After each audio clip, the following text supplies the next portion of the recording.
All right, we're live.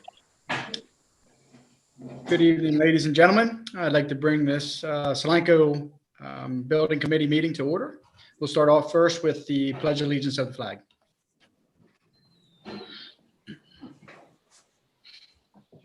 I pledge allegiance to the flag of the United States of America, to the republic for which it stands, one nation, under God, indivisible, with liberty and justice for all. for all. I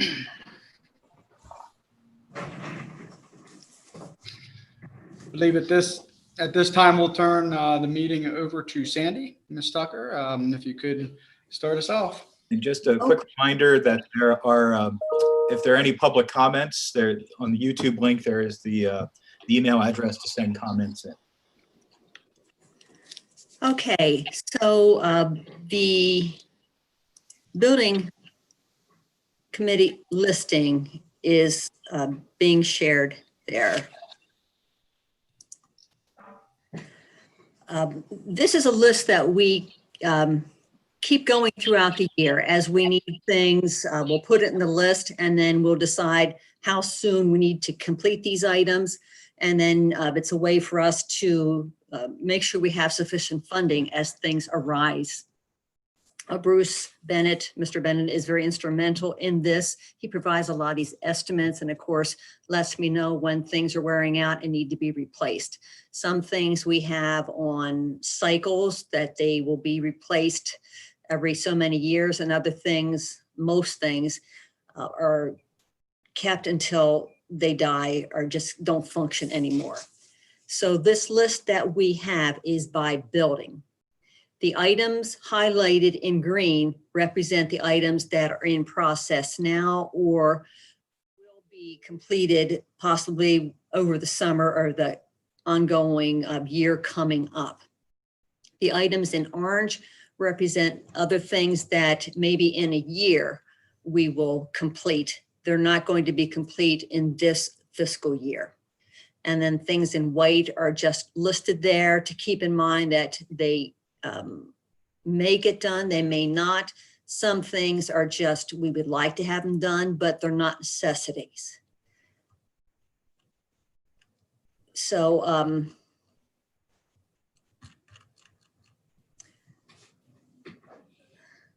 I guess I'll point out some of the ongoing items that are happening. As far as BART, they have 2 unusable wells, and they are to be closed this summer. DEP does not like wells being open that are not being used. So that's an estimate there of what the cost is expected to close those wells.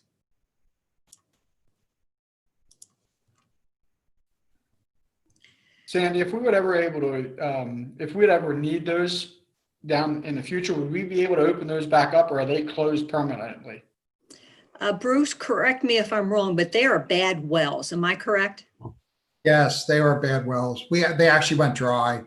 But to answer your question there, once you close them, they're closed. DEP is, if you have to dig a new well, you can, but you go through a lot of paperwork anymore to open up another well. So that's why if you look at those 2 wells dried up over the past 8 months. And I actually started doing a study of digging another well down there, but then after I found out how much it's going to cost to dig a whole other well, I have 3 companies that I deal with that they have well pumps ready to go within 24 hours. That I can call, get that well pump out here and get it installed and get moving with this well, that it's a lot more economical than going through all the paperwork and the process of digging another well. Okay. Okay, so let's scroll down to Claremont where the next green line is. There we go. We have some camera wiring there that's associated with installing more exterior cameras to the buildings. The cameras are to be funded by a grant, a PCCD grant. the wiring not necessarily funded by the grant. The gym floor needs to be replaced. Currently, it's a rubber type of floor, and that will be part of the construction project. That's a change order, I believe, that's still not defined yet. That's the old gym that we're converting into the Steamboat Lab. Yeah, thank you. And the next item is to repair the water system. The original well is unusable, so we're setting up a dual service there. Bruce, do you want to provide some additional details on that piece? Yeah, so what's happening down there at Claremont is, so there was an old well system there, it's still there. It was put in the 90s. It worked great for a while, then it dried up. I did a test on it and we had great flow. But after I started doing some research of what I'm gonna have to do to get this well, because this well under DEP's eyes right now is a done well. If they closed it up in the 90s, it's done. But you didn't have to, you know, close it up, like fill the well shaft full like you do now. So to make a long story short, and Sandy and I have been going back and forth about this, I would love to open it back up to use it as a dual one, but no. DEP's saying no. They do not suggest reopening. They said close it up. Okay. The next item under Claremont is the construction project. So as you can see, I'm sorry, Sandy. that's okay. Bruce, so you're telling me that Solanco's had three wells go dry here, and that DEP does not like this well. What's the cause for that? Is it too shallow, or is it what? Yeah, we're talking Claremont right now. Yeah, that one is shallow. I mean, it was putting out great water back in the 90s, and it was putting out great water whenever I just tested it. But after I talked to DEP, they said that is on their list. That well is done. That they stopped that back in the day. You know, I think it went on to close to 2000 or something like that, a little bit shorter than that. They said that is no longer on our records. They said we suggest you do not even revisit that. And are they saying just because of the call? Like what are they concerned about? I guess is what I'm after. Well, after I pulled Martin's into the conversation, they said you will be paying out 5 figures just to get DEP, just to get them talked into going with this, by, you know, all the water testing, all the paperwork, and that was basically what it was. I mean, do we have record that they closed it? I mean, I actually talked to Bob Ross about this also, and he said he ran out of water. That's all they know. When I started there, all of the mixing station for it, that was all disconnected, everything. So all I can say is I personally, and I'm sure, and I'm being led that way from Martin's and DEP. It's going to be it's going to be a miracle to try to get it back on the list. Okay. So what's the $20,000 covering then? No, okay. So let me look at that. No, that was if we were going to bring it back up. That was with that. I put that in a while back. If we were going to bring it back up, it's going to be approximately $1,500 to close it up. Okay. And done. Okay. So, okay. Gotcha. Understood. Thank you. I personally wish we wouldn't have to close up any wells, but yeah. What's the cost if we don't involve DEP? Oh, we don't want to do that. Oh, okay. No, we want to keep DEP happy. Okay, so the next line item there is the ongoing construction at Claremont and Swift. We have about $860,000 that we owe on that project yet, and then that should be completed. So Jason, if you want to scroll on down to Providence, please. Thank you. So we have some pavement patching going on. We have some paving that really is scheduled to be happening this summer, but because of everything else going on, Bruce and I thought it might be better just to postpone the major paving projects for a later year and just focus on the patchwork and just keeping things going at this current time, just to conserve some of our dollars.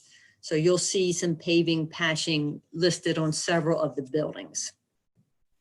Also, Bruce is investigating replacing the kindergarten playground padding at Providence. There's some carpet to be replaced and changing out the light heads on existing poles in the parking area at Providence. So nothing real major at Providence.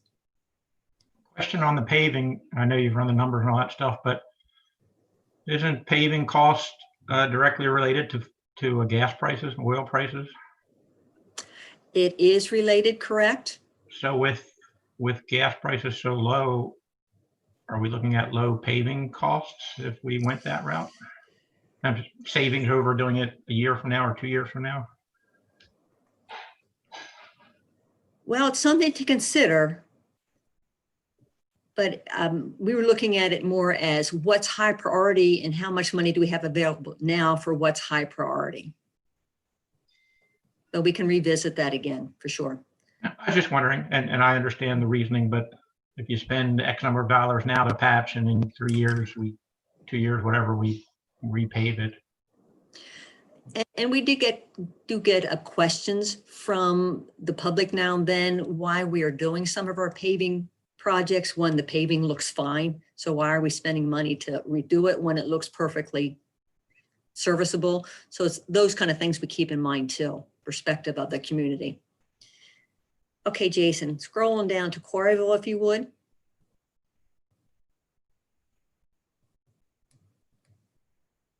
Keep going.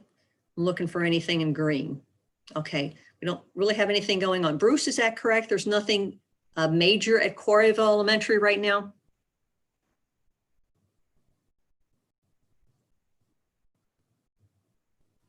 Everything's going pretty good at Quarryville. Okay, thank you. Okay, move on to Smith, if you would. Okay, there we do have the gym bleachers. Those are to be replaced. Is that this month, Bruce? The bleachers? Yes, the old ones were already removed. The new ones are coming in roughly the second week of July. Okay.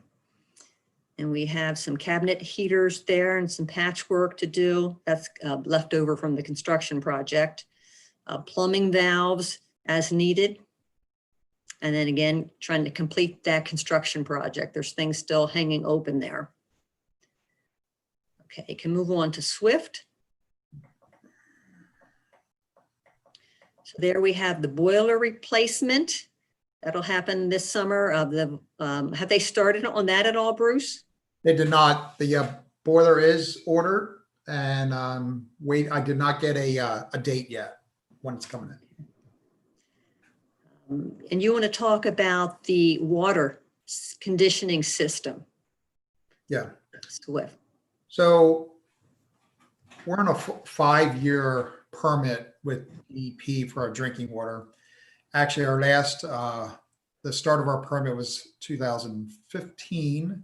So this year, 2020, it's due for them to come out and re-inspect. They did tell us last time to, throughout the years, they do just stop by and look around, but it's not the real inspection. So they did tell us last year when they just stopped around just for a 5-minute stop, they said more than likely their next full inspection, which will be this year, we're going to have to replace our water tank. That is our holding tank that's up in Swift boiler room. And the major reason is because it has no contact time, very little contact time, I should say. The contact time is the amount of time that the chlorine has to sit in the water before it's asked to go out to the building by water demand in the building. So there's sometimes we actually have the water come into the tank and leave because the water's being used up so fast because of the dishwasher or whatever. So I'm still waiting for them to come for their inspection this year, but I went and got pricing just in case they tell us we have to change it. Now you'll see the $100,000 there. That is a price that I got from Martin's. That is all above ground. That will be like 15 tanks, small tanks sitting inside the boiler room. But I did get another price from another company of doing everything underground. Putting a pipe underground, that would be our contact time in the oversized pipe, so that the water, as it's asked for demand, it goes very slow underground. So I'm checking that because it's a lot more economical. So I'm checking into that. I'm trying to find other companies to give me pricing on that. So I could change. Hopefully I can get that number changed or reduced quite a lot. Bruce and I discussed the pros and cons, whether you put that system above the ground or below the ground. So, yeah, guess we're still in that discussion, leaning more towards below the ground at this point.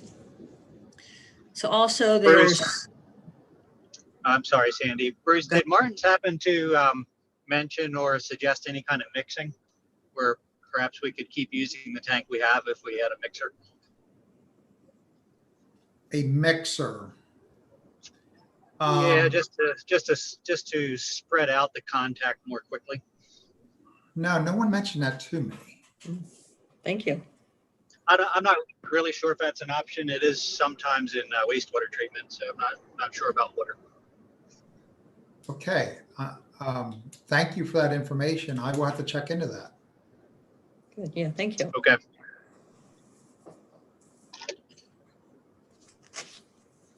Okay, so continuing down the list, we have a tile to be replaced, some roof maintenance at Swift. You'll see there in orange, the complete work to make temporary parking areas permanent. This was offered to us as an extension of the Swift construction project. We had to add some additional parking in the back of Swift. It's stone. And so they suggested if you want additional parking, they can make that a permanent parking area. So we are seriously thinking about that because they do run out of parking areas when they have their events there. So the application to DEP has been submitted. Bruce, do you remember, has that been finalized or are we still waiting on that? I have not seen anything come back yet on that. I'm still waiting on that. Okay, so that's an option, but not this summer. We're thinking of down the road, finish that, and keep that parking area available to staff and the community. Okay, continue on to Solanco High School, please. And there we have enhancing the security system. The alarms, and also the old red brick schoolhouse. Bruce is investigating just sealing the walls and the ceiling. We are having critters that enter that building. We store sports equipment, and you have some of your maintenance equipment in that building also, Bruce? It's all sports equipment, basically. All sports. So we don't want to spend a lot of money, but we do value that storage area to keep some of that equipment, but we just need to clean that building up a bit and keep some of the critters out. Bruce, didn't we address that last year? No, we didn't. Not yet, because what I was doing, I was getting everything tested in there, make sure we don't have asbestos, and we don't. We talked about There's no asbestos in there. And this number that's on there is actually a high number, you know what I mean? Because I'm still trying to find different ways of doing. We definitely have to rip the ceiling out, but then once we got above the ceiling, made a hole in the ceiling, look around, and we found out that the gable end on the north side gable end years ago must have collapsed. So that all that brick's gone. So then there was plywood stuck up there, but nothing was sealed. So, and that's how the critters, birds and things are building nests in there. And so I have to address that also, sealing that up, getting that replaced and sealing that up correctly. So it depends on how far we want to go. There's a lot that could be done with that, but it depends on how far we want to go. Okay. All right. Thank you. From the athletic committee, that was one of Brett Miller's high requests. He doesn't ask for much, but that was one of the things he asks for.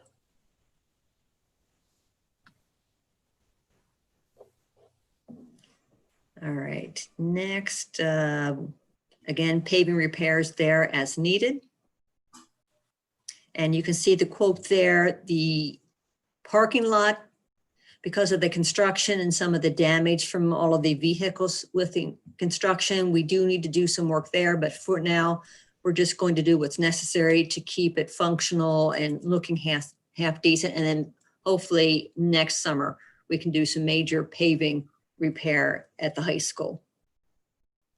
So Bruce and his team is also working on the downspouts for the activity building. Do you want to explain that, Bruce, please? Yes, so the new construction at the activity building, apparently it must have slipped between the cracks that some of them dump out onto the new sidewalks. So I'm going to have to get that, of course, lowered to go under the sidewalk so we do not have an icy condition in the wintertime. So I'm going to get a couple contractors out there, give me pricing to get it under. I put a high number in there just in case. I don't see it being that high. My most concern is where I'm going to run it to, because there's not a real good place to run it to. I'm trying to get it to an embankment, of course, so I can run it away from the building. On the north end, that's a little rougher, but I'm working with it. Was there any discussion with the construction company that built it as far as an oversight on their side and for them to fix it? I did talk to them and they said it was not asked for and it did not show it on the drawings. I mean, is that just a rough estimate, by the way, the 50,000? That is it's not going to be that. It's not going to be that much. I'm guessing more like it's going to be under 10. Yeah, I mean, if it's going to be that much and we got to watch what we're spending, I'd say, maybe we use black piping going out of those and around until we know where we stand financially going forward. Yeah, and that's what we were doing for a while. Yeah. That's one of those things that really gripes me about the architect and the engineering. Just going back to the not putting lights in the loading dock area. Somebody ought to stand up and take responsibility for that, especially if there's an added cost for us to do it now as opposed to when we were doing the building. That might be a fight worth having. So I just think that's somebody just not doing their job. Lee might know more about that than I do, but it just irritates me.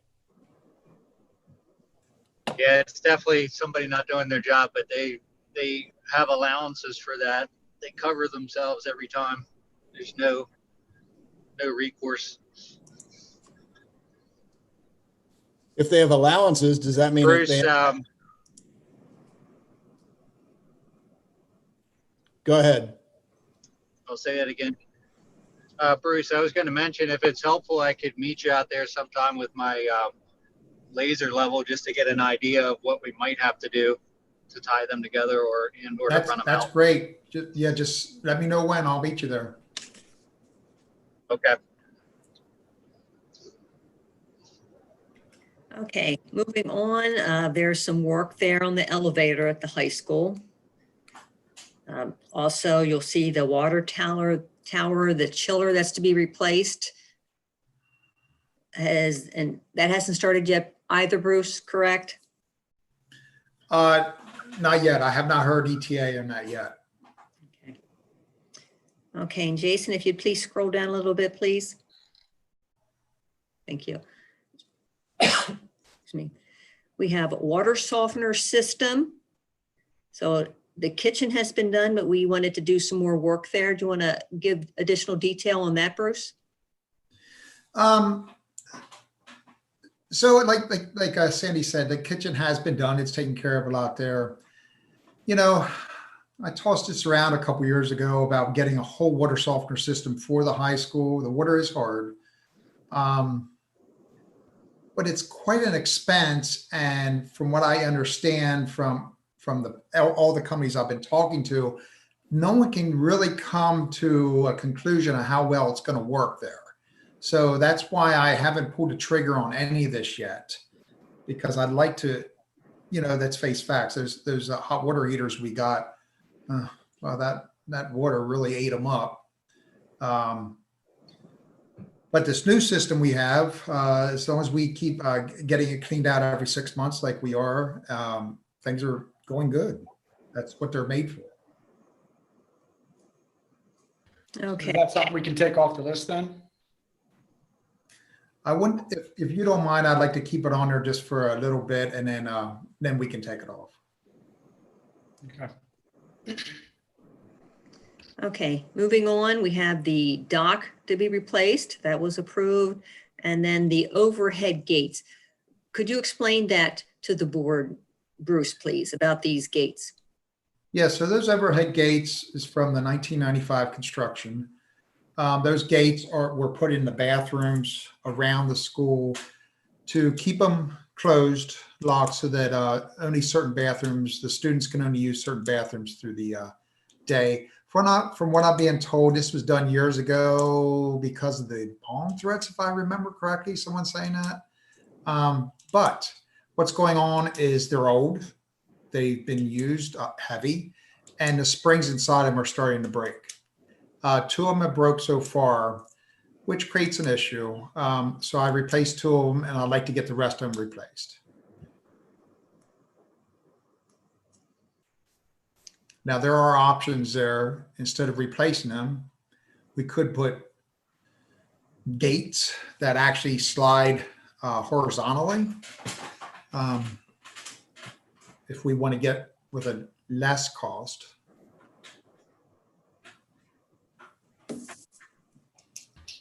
Are they needed at this point? I'm sorry. Are the overhead gates needed? I'm not quite sure understanding what you're explaining. Okay, so they're not needed right now. They are as we go through and repair them. As they start getting weak, then I repair them. So far 2 of them have collapsed.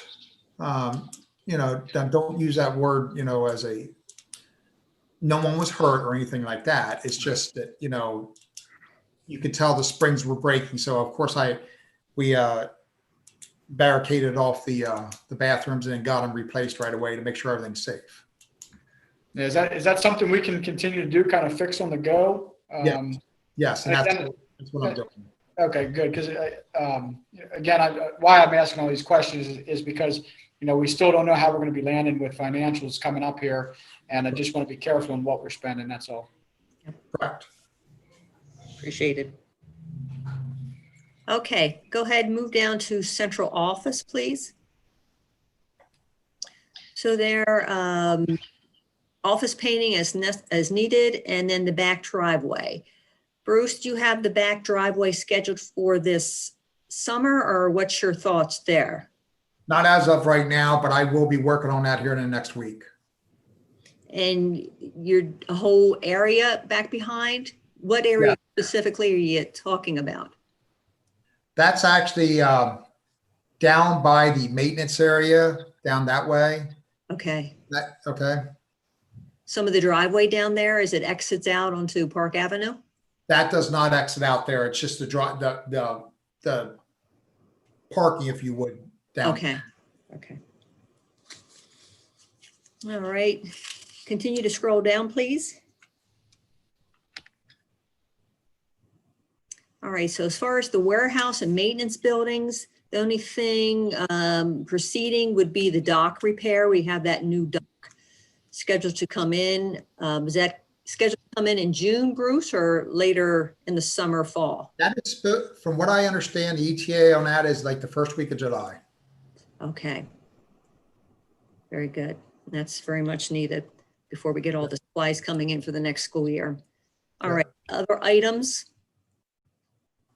So in this area, I've included the WAN construction. This is a 4-year project. We've paid 1 year of it. So I've scheduled year number 2.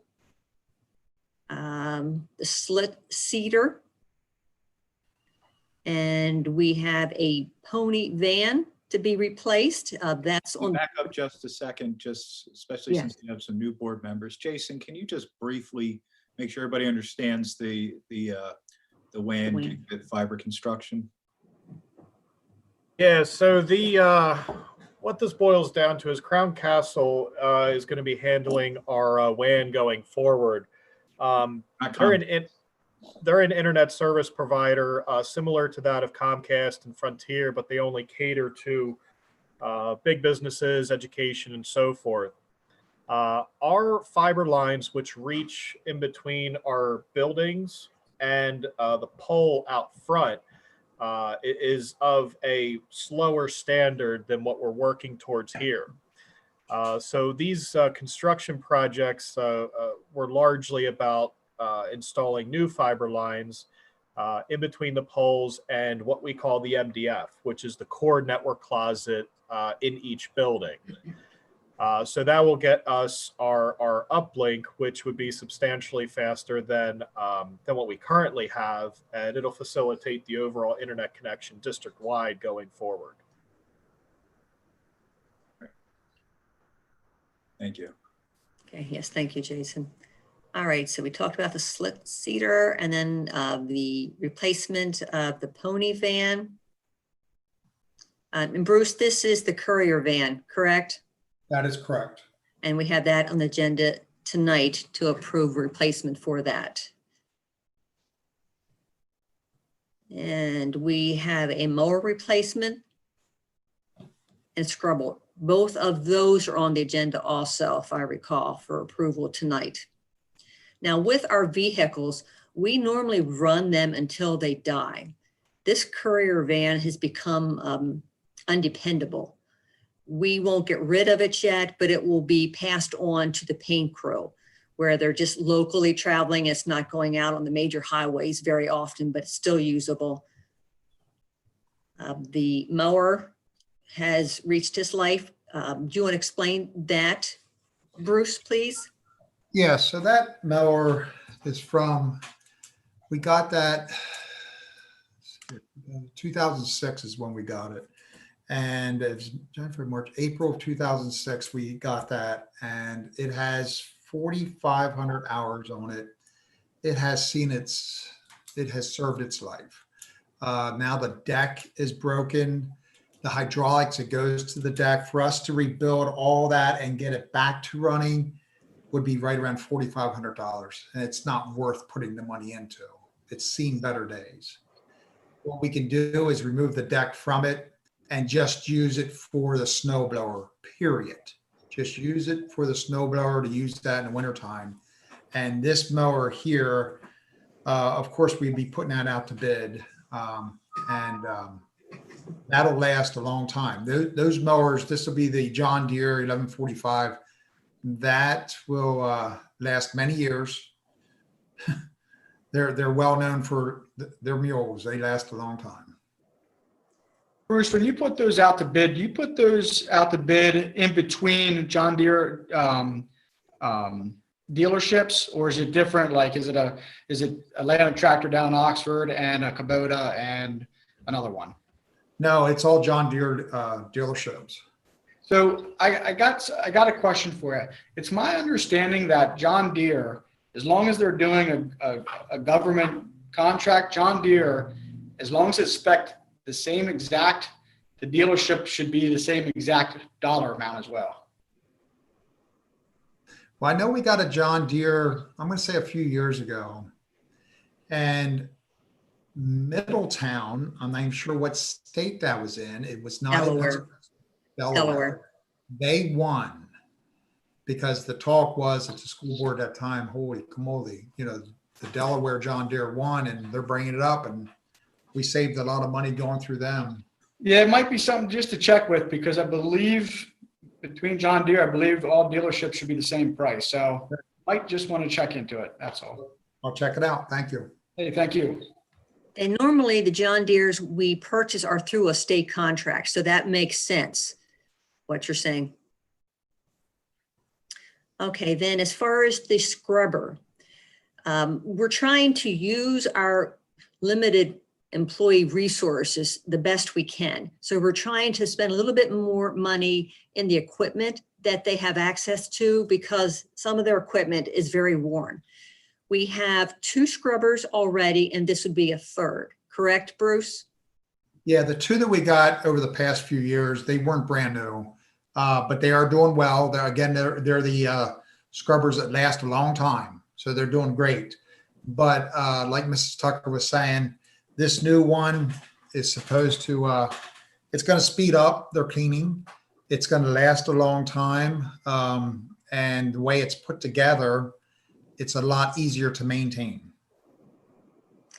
And with the construction projects, we do have additional square footage in both of the middle schools. So we do need equipment that will help the staff to become more efficient with their tasks. Okay, and then at the bottom there, you do see a listing for technology. When we purchase a large group, classrooms or whatever for computers and things, we do often pay that from the capital project fund instead of the general fund. So you can see the grand total of estimated cost of projects coming up, $8,606,280. We have on hold $5.4 million, and we are proceeding with $3.2 million. So scroll down, please, Jason. This provides a building breakout. Continue on, please. Okay, and this is our funding recap. So as of the end of May, we have $4,573,734 in the capital project construction fund. We have 3 accruals that have not been made yet. They will, 2 of those will be made here in June. That would give us available funding in the capital projects fund of $7,324,487. We like to keep a reserve of about $3 million in that fund for as things arise. We are proceeding with $3.2 million. We have 5.4 on hold. So we have $4.3 million that's unfunded at this point. Now, as we continue on, we do have that annual transfer from the general fund to the capital project fund to help keep replenishing money in this fund. Also, depending how the general fund makes out in their operations, normally we have $1 million or $2 million left over that end of the year when the audit's complete, we'll transfer money over. So at this point, I'm not overly concerned about the hold. And again, those we can proceed with as money's available and the need arises. But it just gives us some planning ahead as far as how our finances are. So does anyone have any questions on anything they've seen here on this listing?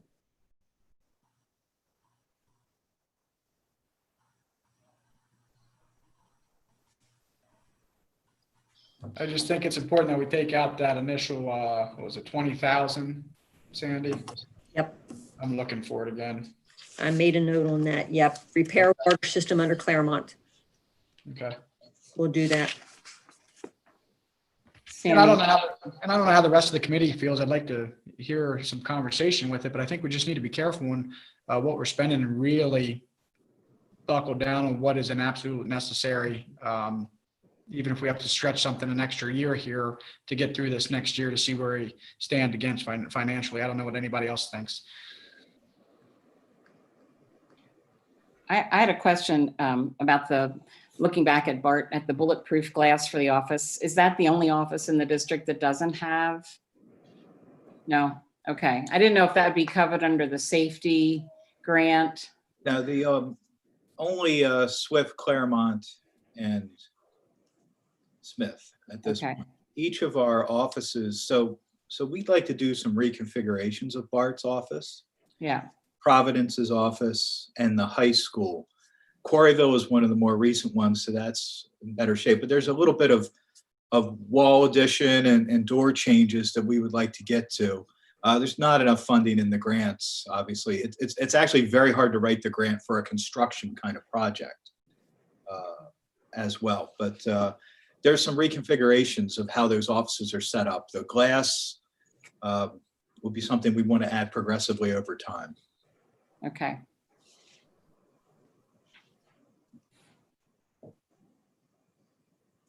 Okay, if there's no other questions or anything, then that's all I have for this meeting this evening.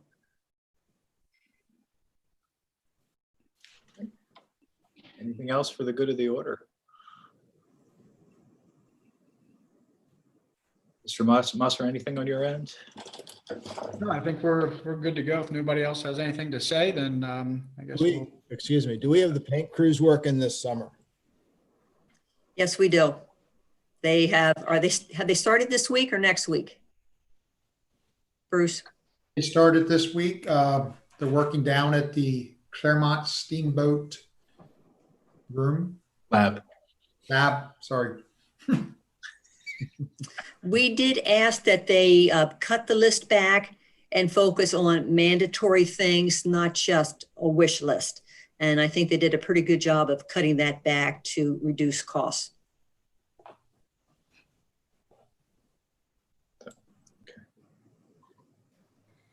Okay. Anything else? All right, then I would suggest that everybody can log off and we'll log back on that's a different Zoom address for our 7:30 meeting in about a half an hour. Okay? Thank you, everyone. Thank you. Thank you.